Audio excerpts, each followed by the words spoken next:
আমি আপনাদের সহকর্মী ভাই, মিথ্যা মামলার শিকার। আমি জেলে থেকে আসামি, দয়া করে দেখুন, আপনারা তদন্ত করুন। আমার মামলা না, আমি একটা মামলার বাদী। 29-25 নতুন মামলায় গান বাংলা টেলিভিশনের চেয়ারম্যান কৌশিক হোসেন তাপস সহ 5 জনকে গ্রেপ্তার দেখানোর আদেশ দিয়েছেন আদালত।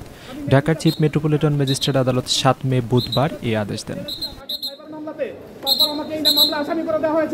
এই মামলায় গ্রেপ্তার দেখানো বাকি 3 জন হলেন নিয়ন ফার্মাসিউটিক্যালসের ব্যবস্থাপনা পরিচালক আব্দুল সালাম, সাংবাদিক শিকদার লিটন, মাহবুবুর রহমান এবং যুব মহিলা লীগের নেত্রী আশা আক্তার।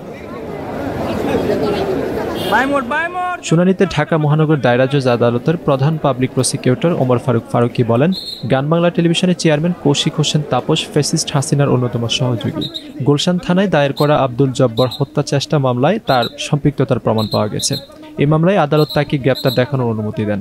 গুলশানপুর ছাত্র আন্দোলনের সময় সেই ব্যবসায়ী হোক এবং সেই আইনজীবী হোক, শিক্ষক হোক, বিচারক হোক, সাংবাদিক হোক, রাজনীতিবিদ হোক, যে যেই বসাতে আসে না কেন, যত বড় ক্ষমতা হোক, যদি সেই বৈষম্যবিরোধী ছাত্র আন্দোলনের সঙ্গে 2000 ছাত্র জনতাকে গুলি করার সঙ্গে তার ন্যূনতম মিছিল, মিটিং, বক্তব্য দ্বারা এবং সরাসরি অর্থ দ্বারা সহযোগিতা করে থাকে, তাকে সবাইকে আইনের আওতায় আনতে হবে।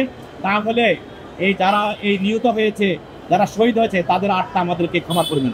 একই সঙ্গে ভাটারা থানায় দায়ের করা আরেকটি হত্যা মামলায় আব্দুল সালাম, শিকদার লিটন, মাহবুবুর রহমান ও আশা আক্তারকে গ্রেপ্তার দেখানোর আবেদন করে পুলিশ।